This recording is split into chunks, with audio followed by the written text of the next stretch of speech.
Okay. So welcome everyone to the Supercomputing Spotlights webinar series. So this is a new webinar series hosted by the SIAM Supercomputing Initiatives and Activity Group. So these webinar series will be featuring a short TED-style presentation highlighting the impact and success of HPC throughout the world. So what we want to achieve here is outreach and to promote, engage, and inspire the next generation of people in HPC. So these will be broadly understandable to students and non-experts. We will try to emphasize impact and opportunities without too much jargon.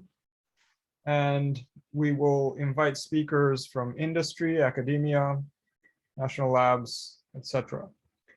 And we will also be rotating these between different time zones so that people from all around the world can participate live in these webinars. Also, the recordings of these webinars will be posted on our YouTube channel. So if you missed any of our webinars, you can always go to YouTube and watch them. This event is sponsored by the SIAM Activity Group on Supercomputing and also as part of the new SIAG SC initiatives. Okay, so the initiatives are basically what we've been promoting here. So outreach, and also we have a strong emphasis on inclusivity with this hashtag HPC for all on Twitter. Maybe you've noticed some of our tweets, they all have this HPC for all hashtag on them. And also these webinars are also part of our initiatives. These are the three pillars: outreach, inclusivity, and webinars. And also we have a new website. In case you were not aware of our activity group, you can always check it out at siag-sc.org. It should be easy to remember. And our new website also posts this webinar series. You can see this thumbnail here. Okay, so without further ado, let me introduce today's webinar speaker. So many of you already know Professor Satoshi Matsuoka. He is the director of the Riken Center for Computational Science, and he oversees the development and operation of the Fugaku supercomputer, which used to be the fastest supercomputer in the world until a few months ago. He has also been the leader of the Tsubame series at my university, which was the first GPU supercomputer to be in production. And he has been a major driving force behind the development of these major efforts in Japan, including Tsubame and Fugaku. And also, Fugaku has won first place in 4 major rankings. So this is a huge achievement. Top 500, HPC, GHPL AI, and Graph 500, all in the same time with the same machine. So this is a tremendous achievement. He's also been the recipient of the Sidney Fernbach Memorial Award.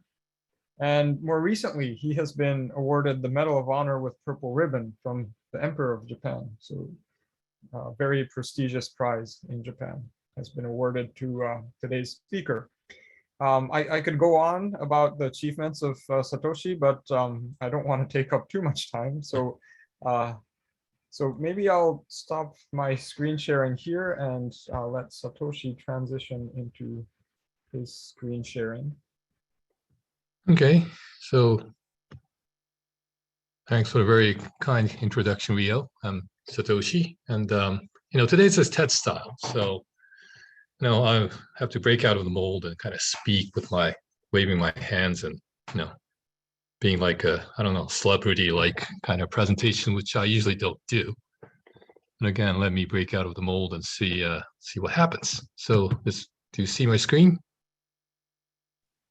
It's coming up. Yes, we see it. Right. All right. So, okay. So welcome everyone. And so today I'd like to talk about HPC and those in the high end and what it holds for the future. Okay. So firstly, let's see if I can change my slides. No, that's the first thing. Okay. So Fugaku. Fugaku is, you see, I don't know if you see me, but it's right behind me. Of course, it's superimposed on Zoom, so but of course it's a photo of a real machine. And it's our latest and greatest incarnation of, the pinnacle of the supercomputing technology. So, and why do we call it Fugaku? Well, Fugaku is the name of a mountain, Mount Fuji, which is a symbolic mountain for Japan. It also symbolizes HPC. So if you think supercomputing is just for the elites, that's not what we aspire. Rather, we aspire for the machine and the people using it to not only reach the high peaks, but also very, very broad. And the reason we want it to be very broad, not just have very high performance is obvious. We want very high, broad range of users. We want broad range of applications. And we want, greater connection to the IT. We want to impact the society, because at the end of the day, why do we build these machines? We want to really impact the society and change the world, right? Otherwise, we're just making a whole bunch of boxes. And, just a whole bunch of boxes connected by wires is not very important, okay? So, of course, being very high performance and by being very general is easier said than done. In fact, it's really hard. It's tremendously hard. If it were easy, well, everybody will be doing it. But most people won't do it because it's simply hard. It's the same with other things like if you can make a very fast racing car, you can make a very comfortable, SUV or sedan, but you can't make a sedan SUV go ultra fast like a Formula One car. See, so it's the same thing. But of course, we try to achieve it, and fortunately, we have achieved it. Now, this machine, Fugaku, has in some benchmarks still is the fastest in the world. In some benchmarks, it's number 2 now, but with number 1 in 4 rankings, but number 2, but still number 1 in others. But it's general purpose. It's ARM, has an ARM CPU, which was designed by us. It's not, but still can run the same applications as you would on your smartphone. Okay, so it's general purpose as your smartphone, which has zillions of apps. But it's high performance. So this chip we created, you see on the screen, is H2FX along with Fujitsu. It's extremely high performance chips. It's an extremely high performance chip, and pinnacle of IT, but can run the same software. Okay, so that's why that's how we achieve both performance and generality. So to put this in context, there are 160,000 of these chips in this single machine, 160,000 nodes, which is a lot. But put in further context, if you would, if you would pit this against a smartphone or your iPhone or whatever, which can run the same program, it will be equivalent to about 20 million smartphones. Okay, and 20 million is like how many smartphones are sold each year for the entire Japan. So when you think about it, it's a single machine. If you have a pie chart of the IT capabilities of a nation, right, like Japan, a very large, a fairly significant country, and if you have a slice of the pie, how much Fugaku will occupy within this IT capability, it will have a significant share. Okay? And that's what top supercomputers are. And, new machines like US Frontier also is in the same category. Okay, so that's modern supercomputing. So the question is, why do we bother? Okay, why do we bother building a machine of this ginormous machine like this one? And it really won't capture the enormity of it unless you really come here and experience in person. Oh, by the way, we have a 3D immersive walkthrough on our website. So if you're really interested but can't visit us yet because of COVID and stuff, you can look at a website, go to the page where we have a 3D walkthrough. You can try to do a pseudo experience, but even that doesn't capture this enormity. So again, but why do people bother? Well, it's not just Japan, of course. It's US, EU, China, and some other countries, they are spending billions of dollars or euros or whatever your currency into these infrastructure. And it's not no longer countries alone. Even the cloud vendors, GAFA cloud vendors, and those people also making humongous investments. Why? Okay, so reason number one is this is a pinnacle of IT. So these high-end chips, the high-end interconnects, high-end software algorithms, applications are really IT pinnacle. And and really difficult to construct. So once you construct this, other stuff will become easy. And this is kind of in comparison with something like Apollo program, if you were ever born in the 1960s, like I am, or if you know what Apollo is, landing on the moon, which we haven't done for 50 years, or something like ITER fusion reactor.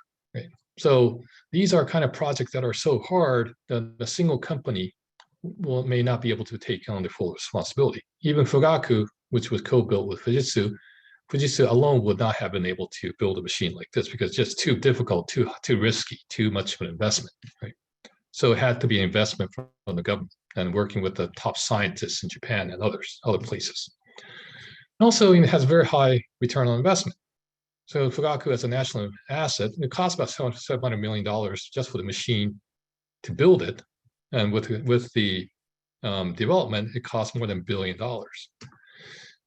But had we built something like this off the shelf, we got the processor and bought stuff like 160,000. Well, actually, you need about over 300,000 Intel processors Intel chips to build this. Would have cost like $2 billion. Okay? So we're getting quite a bit of return on investment in the first place. But as we'll describe later, the whole impact of a machine like this, the applications or digital twins it enables, actually has such a humongous effect on the society that the machine just pays for itself. In fact, it's pennies compared to the broader impact it has on the society. Okay, that's what supercomputing is. Okay, so as pinnacle of IT, I won't really go into the detail here. If you're interested, you can watch YouTube and push the stop button to pause and or look at any of the other materials or zillion slides that are available online. But again, it's the way we design the machine, the chip and the machine is really high end. Okay, and it takes a lot of IT expertise to build this, and not just the CPU or the chip itself, or the CPU, the processing part, but also memory, the interconnect. Each chip is a 400 gigabit capable switch inside, right? So it's not just there are no external switches. Even a switch fabric is embedded in the chip. So that's that's how high end it is. And really low power. Like each node is 120 watts, which is like 1/5 of a modern GPU card. Okay, but perform, in some applications perform in the very same manner.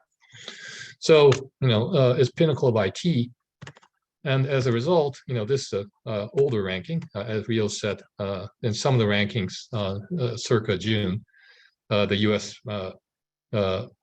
The Frontier machine at Oak Ridge National Lab, or some of the benchmarks like top 500 HPLAI actually went faster. So they're number one in these metrics. They may trail behind in some others, but in reality, for real applications, these machines are pretty much neck to neck. Right? So Frontier is also a fantastic machine.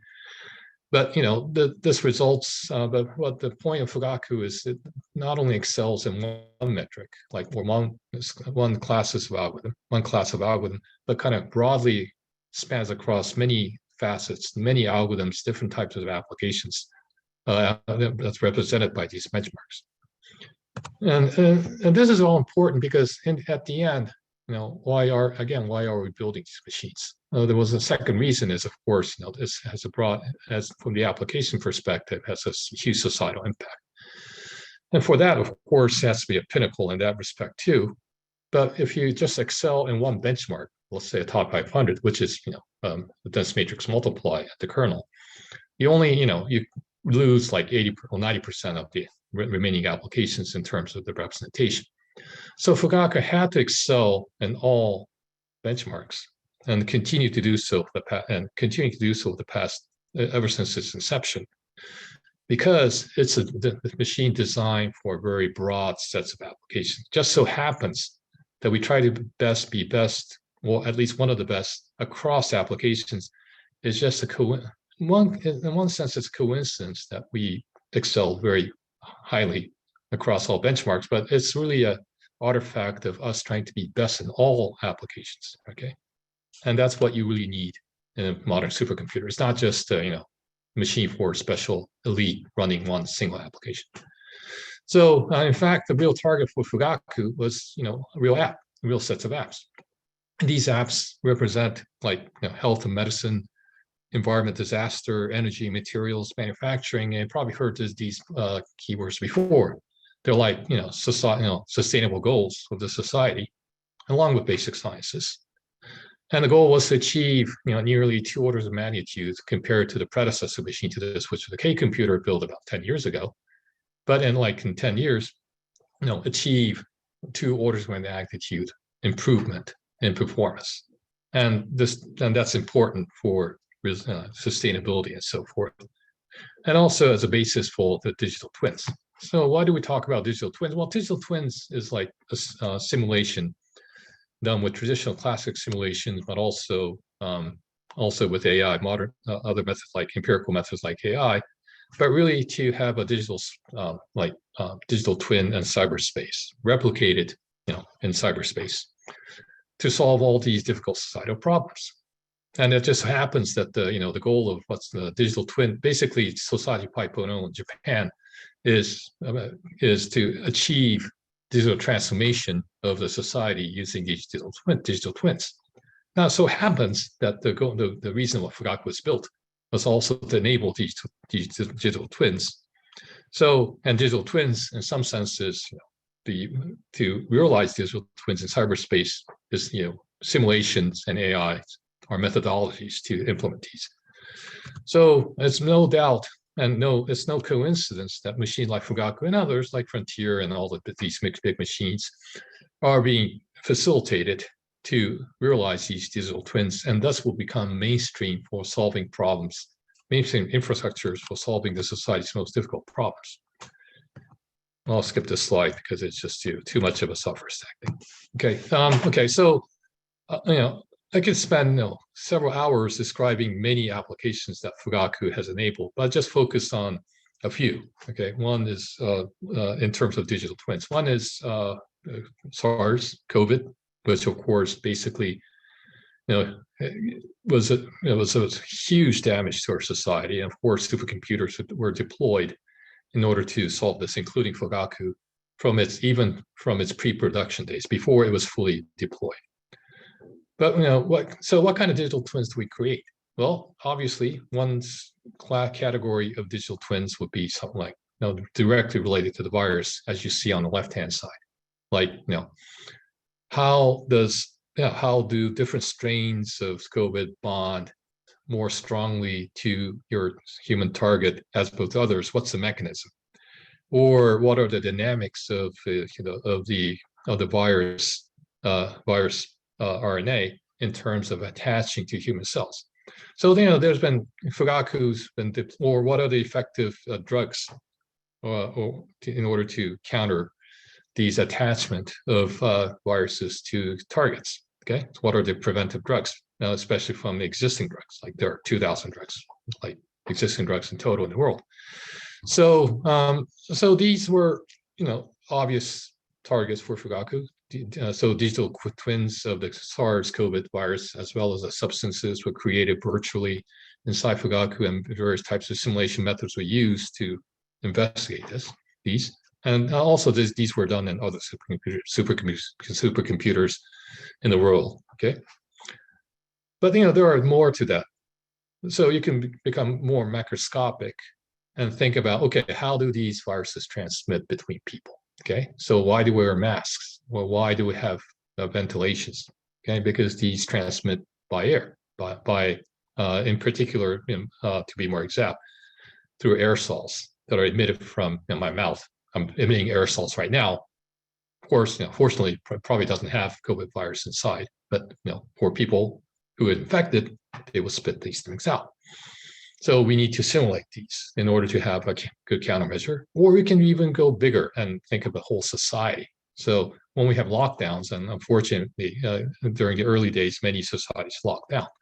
What were the economic implications of lockdown, as opposed to not locking down or having a softer lockdown? Like China is still very much locked down.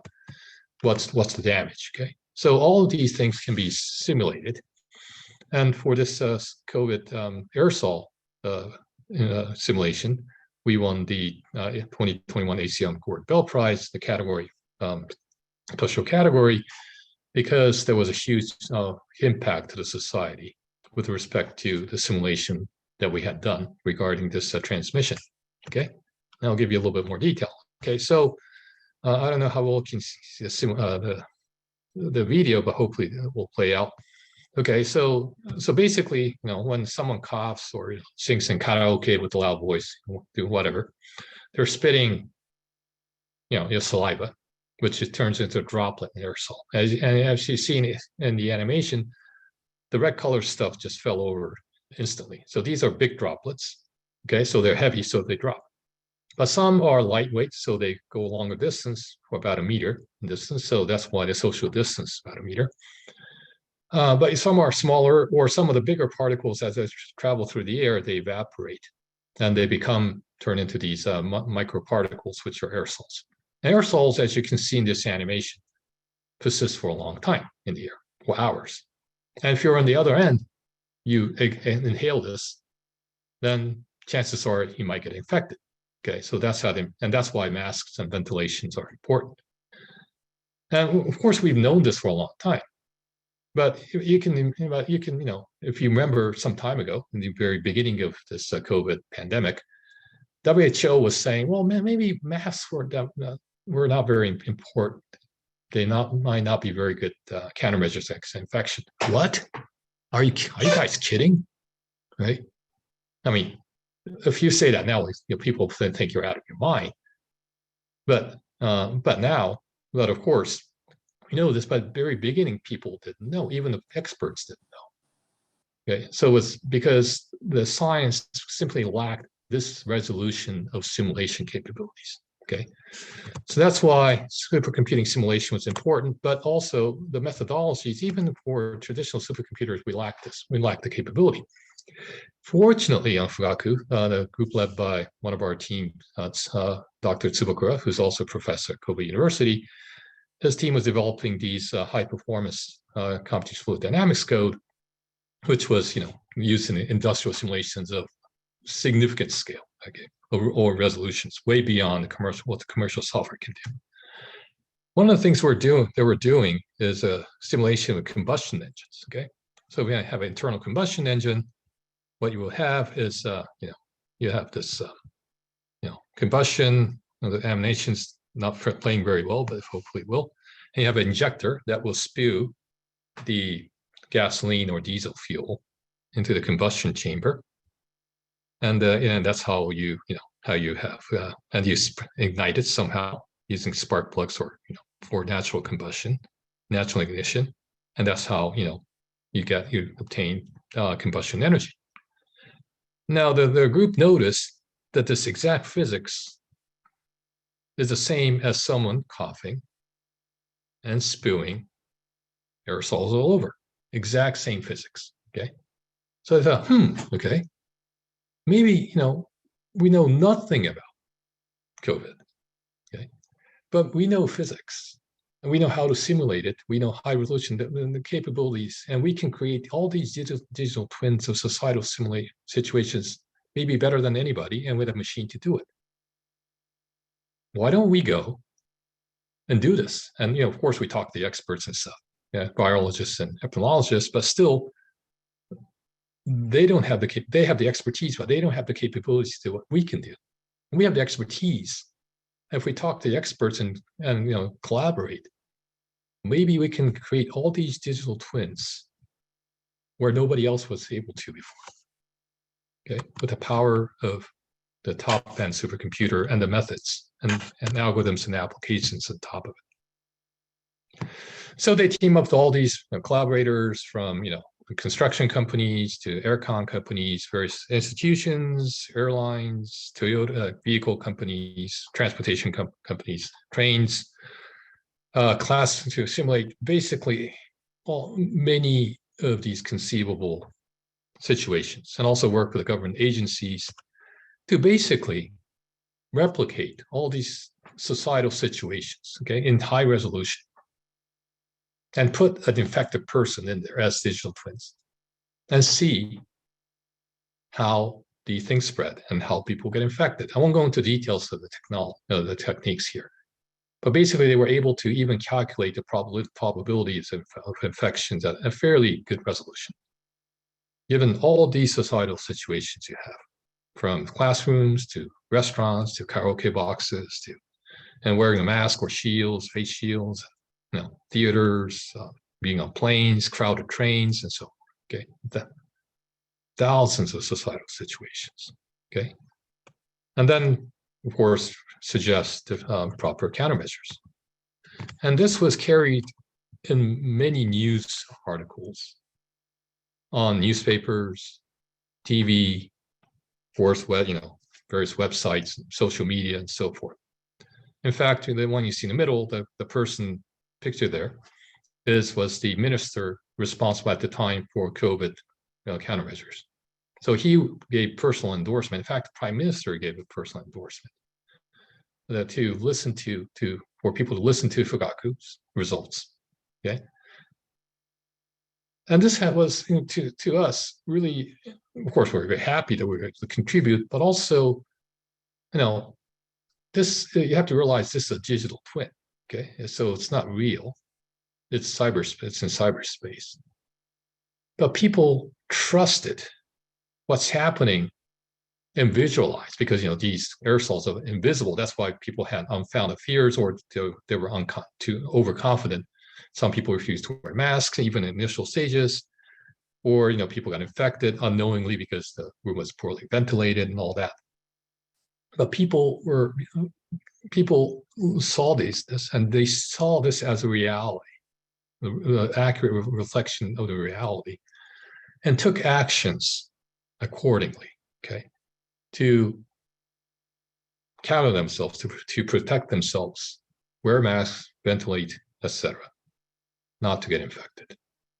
And that's why one of the reasons why Japan didn't have to go to full lockdown, and even before the vaccines, we had very low rate of infection and the number of deaths. So we're very proud to have contributed to society to have real impact, true impact, where the digital twin basically was deemed as a reality. Okay, to the entire society, not just scientists, but to the entire society. So we recently took a poll of how many people know what Fugaku is. Just people out there.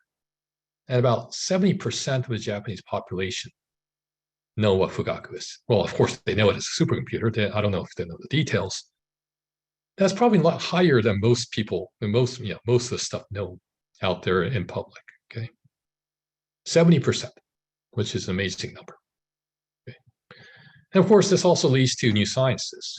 But using this technology, we can do, for the first time in the world, end-to-end modeling of infection, which was never done before. Okay, this kind of end-to-end from something you spring something out of your mouth, from the lung cells, all the way and carry through the air. Of course, we not only model the room, but model the nostrils, and also inside the lungs, and do a very accurate rendition of exactly how these infections are occurring. And if you ask any epidemiologist, this is their dream come true.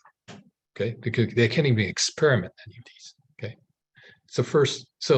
now digital twins, or the digital reality, what goes well beyond, okay, the reality, to the extent that it goes beyond any experiments and advances science. Okay, for the betterment of the society. Okay, and if I could go 1 or 2 minutes, this kind of sorry, backtrack a bit, and this kind of synergy between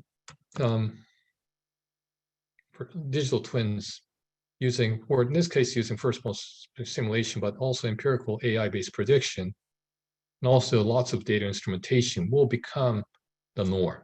Okay, so digital twin formulated inside your virtual space, in a cyberspace, okay? By synergizing these three elements will become, on a supercomputing platform, will become the norm. They will drive science to drive to society. And any sort of engineering will be done as a combination, not just simple simulation, but how to, all these combinations, very sophisticated combination of AI with simulation, with model-based simulation, with lots of instrumentation, and even involving humans, because humans can be modeled as an AI. So it's kind of flip side, right? It's AI modeling humans, instead of AI modeling humans, humans will be modeled in the AI. In this whole scheme of things, to really come to the best design, industrial design, and so forth. Okay, so this kind of cyberspace, physical space, cyber-physical interaction will become a norm. In fact, we'll go beyond the traditional AI, or AI 4.0, which is really the traditional was revolution in terms of enabling deep learning to be something practical, because enormous advances made in computing power, but still applied to differentiating cats and dogs, or doing natural text processing and stuff like that, which things like Google is very good at. Okay, but the new realm of AI in the future will actually now will be well beyond that, because it'll be used to, again, to interact with traditional simulations, model-based simulations, to realize digital twins in cyberspace, and in a way beyond human imagination. Okay, so that's the role of HPC in the future. That it's not just making AI faster or making simulations faster. It'll enable this novel interactions that go well beyond. And I've have a few examples of like industrial design that combines all this. But I'll just leave you with one final slide. So we have all these mechanisms that Supercro's team has created using the technology, reapplying it back to like automotive design, have this whole workflow of converging best designs with various human aesthetics design with efficiency design in terms of aerodynamics, and coming up with the best design automatically using these high-end combinations of simulation and AI. But just leave you with one example. Okay, so this is a car, automotive design again. But what you're trying to do is to, given these design constraints like aesthetics and stuff, you're trying to design something with the best rigidity, with the constraint that you want. You will have a constraint on the body rigidity, but trying to minimize the amount of materials. Okay, so you're trying to minimize the amount of material used because that's cost saver. But you want to maintain certain rigidity on all axes. So this is what the humans will design, right? You have a sort of a car, they try to optimize various things. But when you throw simulation and AI at it, what kind of design do you think will come up? Can anybody tell? What would be the best optimal design in terms of these constraints? Okay. Now I'll give you the answer with the next slide, and I'll end my talk there. This is it. Okay. So this birdcage-like design is the optimal. And of course, this is no way the human being can think of something like this. Of course, this is not applicable in reality, but something like this, okay, will give tremendous insights into onto the designers. In a way, it's what goes way beyond. It kind of crosses the threshold of their normal design ideas, to the extent that it also enlarges the human perception, human conception of what should be the best design. Okay, so something like this interaction between not only traditional simulation, AI, and data is important. Interaction with humans to innovate well beyond the traditional conception will also become very important role of a digital twin in HPC. Okay, so think about that, and hopefully this talk was inspiring and interesting to you. It's 10:30 p.m. here in Kobe, home of Kobe beef and Fugaku, and hopefully that was interesting talk. Thanks very much. Thank you so much. It's such an amazing talk, and I hope everyone was inspired. Of course, this will be posted on YouTube so that much more people can see it. Maybe we can take a few questions. We have so many people in the audience today, so Don't be shy. Yeah. might be hard if everyone suddenly speaks up, but I guess Maybe they can put in a chat or something. You can read it.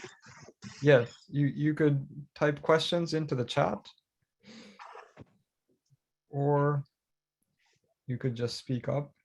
Raise your hand. I don't know. I think there's a raise hand. Raise hand feature, but we have too many people, so it's hard to pick one.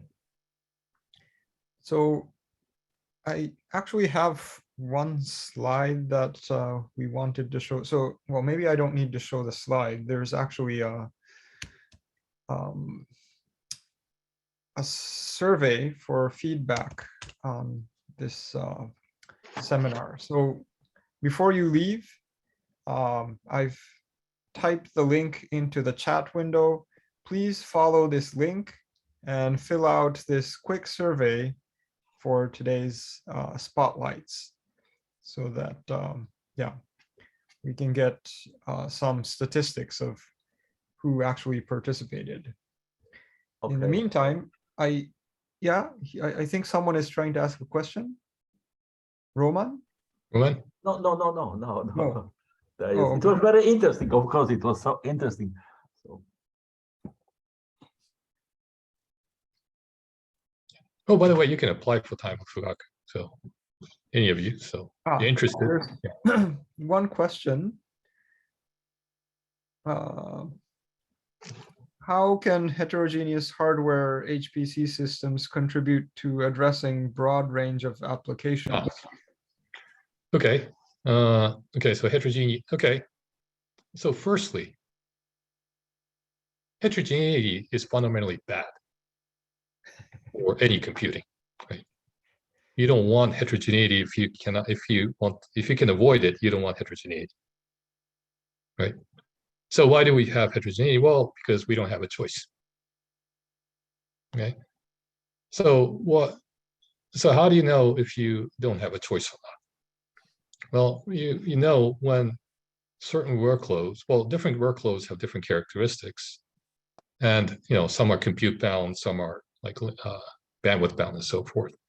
And it becomes very hard to cater to different divergence of the workloads with a single piece of hardware. Okay. So that's when you need heterogeneity. Heterogeneity is means to an end. It's not a purpose. Okay. So there have been heterogeneous machines in HPC, and 99% of them have already died. Okay. So a lot of young people, this may be a shock to you, but most heterogeneous hardware efforts have been going on for the past 50 years, and most of them have died, except for one exception, the GPU. Okay? And the reason is GPUs are very general purpose. So, and it's worth it to have something on a GPU. So the merits with respect to running certain sets of workloads on GPU overcame its shortcomings. And of course, there are lots of stuff like NVIDIA investing billions of dollars to, enhance the software, but there's no means this effort came automatically. And of course, GPU itself as a hardware is a huge accumulation of architectural and software, artifacts and tries that had been attempted and failed, and attempted failed, and GPU came as culmination of that. And that's why it's so successful. Okay. So when you think heterogeneity, you really got to think, why am I doing this? Why? Without that question, you're not going to get the right answer. So if heterogeneity helps beyond what normal computing can do, then you will have already answered the question, which was how can heterogeneity help? Okay, they have to justify.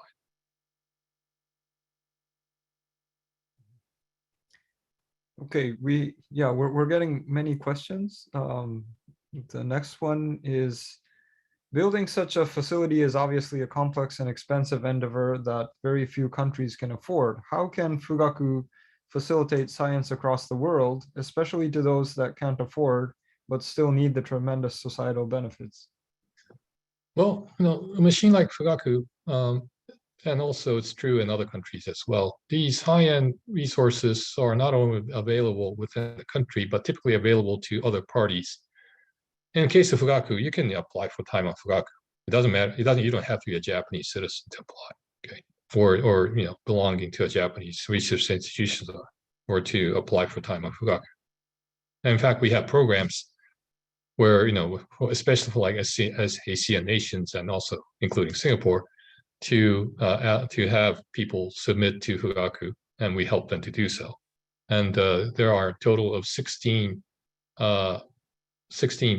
proposals from Singapore and other ASEAN nations that's been accepted to run a Fugaku.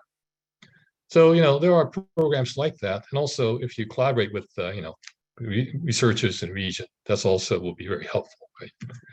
Now, so we're trying to do our part because, there are lots of interesting problems and excellent researchers globally. It's not just restricted to the, researchers that happen to be living in this, in Japan or whatever the region, what the big machines are. So, so try to not to rule yourself out with the presupposition that these are constrained to, the country that owns the machine. But think of science as global, and as such, you can make these, you can make these applications globally. There are lots of opportunities to use these machines. Okay, so the next question is, what are the future plans for Fugaku? How long will it be there? Are you already working on a technology for a successor machine? Well, what I can say is, the work on Fugaku started even before its predecessor K was deployed. Work on Fugaku started in 2010. I think most of you were born at that time, but so it was. But we can even before the K was actually deployed formally deployed. Okay, so you can probably imagine that we've already started to work on the next generation of machines after Fugaku, or Fugaku Next, we call it, even before this machine was fully complete. And you may be guessing it right. But of course, it's a huge challenge, and the task is getting harder and harder because the Moore's law is slowing down, and also the complexities of the applications and demands are growing. Right? It's not just simple simulations anymore. There are a whole bunch of applications to foster, and the power constraints are there. The electricity prices are going up, the energy bills are going up, and the material cost is going up. So everything is becoming more expensive while the demands are growing. So it's a very hard endeavor, but of course it's a great challenge. And we have we've already done several work in the area to really come up with different ways of various ways of accelerating the next generation applications. And I think we have a very good solutions, and we are just starting our official study this August, hopefully. So yeah, and we got lots of collaborators involved, include not just restricted to Japan, but also collaborators, let's say, in countries like the US. So so stay tuned. We'll have lots. We've already made lots of announcements, and we've published papers, but more will be coming as we investigate the various options that we have with respect to how we make a much better machine than this one around 2029. Okay, so around that time, about 7 years from now, hopefully we'll have a much better a machine that will make this one look classic. Okay. Yeah. Okay, next question is, from your experience, what are the policies or programs in Japan that help convert HPC simulations and discoveries into real impacts for society? Ah, okay. So, when you think about building these machines, us computer science nerds always think about hardware and maybe a little bit of software, and then that's totally the wrong approach. Or even accelerating very small sets of applications and claiming, like number one, building a stunt machine to be number one on top of 100. That's a completely wrong approach. Okay, you never should do that. Rather, it's really important for the communities in the application space and the algorithm space and software, hardware, etc., all to collaborate to co-design in unison these machines. Because at the end of the day, these machines will be useless until they're used for something that's good. And for Fugaku, I think we had a pretty good program to do that. We're trying to do that better for the next machine.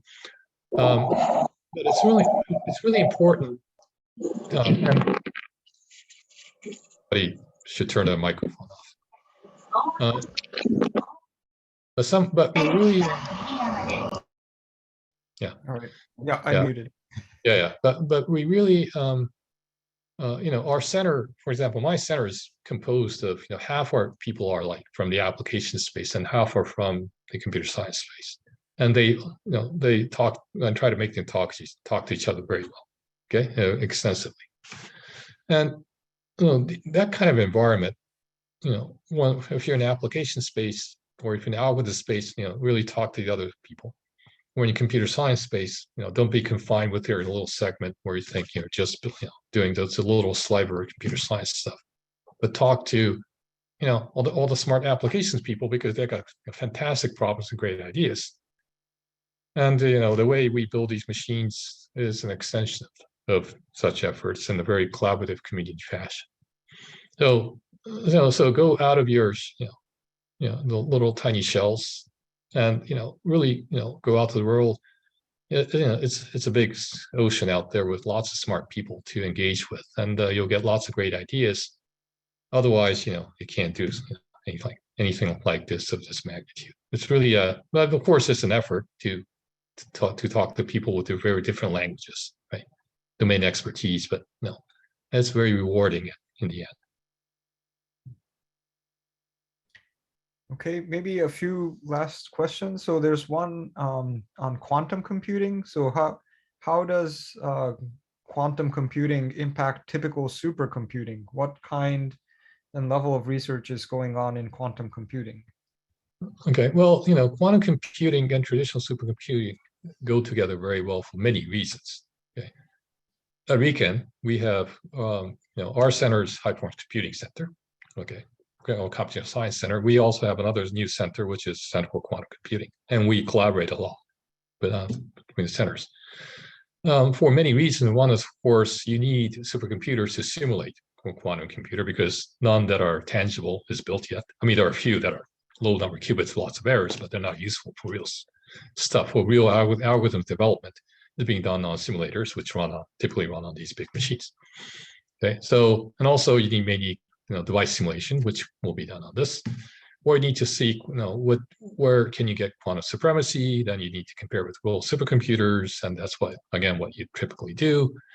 You run stuff on quantum computer or their simulators, and you try to run them on real machines, on machines like traditional supercomputers, and to see where this crossover happens. And that was a subject matter of the other Gordon Bell Prize last year in 2021. The Chinese machine actually way extended the realm of traditional supercomputing to kind of disclaim what the Google had done. There are discussions about that, but at the least they were very, they were groundbreaking in the degree of quantum simulation they can do to make the current quantum computers still be very nascent. Now, that said, for the future, so we're looking at these in various ways. That said, the area of when you take the portfolio of all the applications and run on a traditional supercomputer, the amount of the applications that can be accelerated with quantum computers right now is like this. Okay, Like we have this whole portfolio, quantum computers like this, almost zero, okay? Of course, you want to extend it over time, okay? And that's why we need to collaborate. And over time, we anticipate this will be enlarged, but of course will not totally dominate this part, because there are fundamentally algorithms that will be almost impossible to achieve quantum speedup because of the very nature of, let's say, involving lots of data group. Okay, so is that bad or good? Well, it's good because even if it so we anticipate maybe what can be the set of applications workloads that can be accelerated by quantum computers be like 20-30% of the entire space. But this 20-30% will be immensely accelerated, and these are important ones. So that's very important. The other importance is for these class of applications in the future, traditional supercomputing don't have to worry about it because they can run a supercomputer. So we can invest all the traditional resources in accelerating these applications, not cater to the entire stuff. Okay. So this collaboration. So we have a quantum future, we have a non-quantum future. Both are equally important. They need to collaborate very tightly. Okay. And any future, they will be very specific. Some workloads will be quantum based, will be handled in quantum based, and other workloads will be handled in non-quantum based. And each of the machines, portion of the machines will be optimized for each of the workloads. Okay, so that's the future we see. There's no total dominance of one over the other. Okay, so the last question, there's actually two, but I think it's mostly the same question. So it's about ARM processors. So will we see more ARM-based HPC in the future? And also, what is the purpose of the SME extension for ARM? SVE, right? Sorry, SVE. Yeah. Oh, you bet. We'll see. There's a whole bunch of already announced, I would say, products that will be, compatible with Fugaku in terms of, running the same program, the same instruction set with SVE extension. SVE is a vector extension, which you may have seen in traditional supercomputers of the past, or some more modern incarnations like GPUs or AVX. Basically the same thing, but a little bit more catered towards a little bit more classic supercomputers. But basically, they're vector processing extensions. Okay, which was feeble in ARM, but now extend to be quite powerful. And they handle both compute-bound apps, but also important for data-bound apps, because if you load a huge vector, you get very high bandwidth. A2 effects of 1 terabyte per second bandwidth, like 4 to 5 times that of a Xeon. How do you drive that bandwidth? Well, how can you drive that bandwidth? Well, that's because you have very light vectors. Okay, but there are chips on the horizon. A2 kind of pioneered this, but there are, but this alone cannot sustain an ecosystem, right? ARM, there are lots of ARM processors, there are billions of ARM processors in the world, but the SVE extension needs also to be fostered with the ecosystem. But there are lots on the horizon. So Amazon Graviton 3, Ampere Neo, and also NVIDIA Grace processor. All of these will make it into the cloud, right, en masse. And they will be, but by and large, they'll be compatible with Fugaku, just like AMD processors are compatible in x86 as Intel processors. And this will, but it's not just the hardware. There needs to be a whole ecosystem, like compilers and libraries and applications. But we have but in the development of this machines, we have undertaken the effort to do all that. But of course, there's more to be done.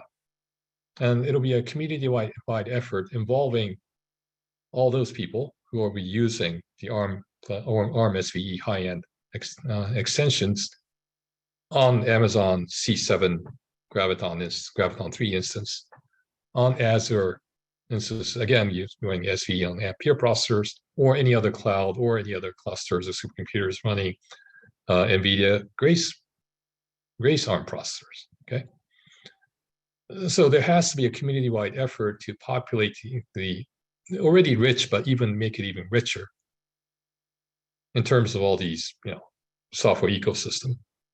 And we'll be very happy to, we'll be collaborating with all those vendors, of course.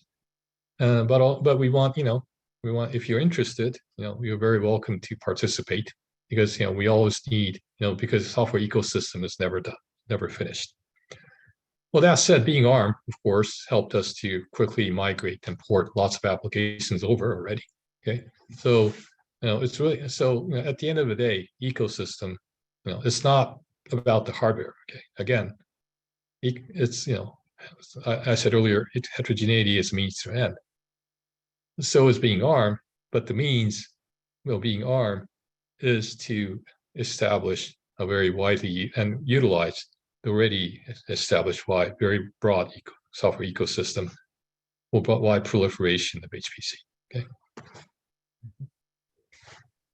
Okay, so thank you again, Satoshi, for staying so late to answer all our questions. Thank you, Rio. Yeah. Thank you for you. And thank you to everyone. So I hope everyone enjoyed today's webinar. If you missed something or joined somewhere in between, you can always check it out on YouTube. We will be posting the link. And also, we will be having our next webinar sometime in September. So it'll be a few months from now, but we will make announcements to everyone who registered today so that you can join our next seminar. So thank you again, Satoshi, and thank you again, everyone, for coming. Oh, yeah, this is a miniature yeah. Fugaku. Yeah. Yeah, if you go to SC, make sure to go to the Fugaku booth where you can get this small Fugaku Yeah, you have model. Little LED light as well. Yeah. Yep. Okay. All right. Okay. So Thank you. Thank you, everyone. Bye. Bye. Very interesting.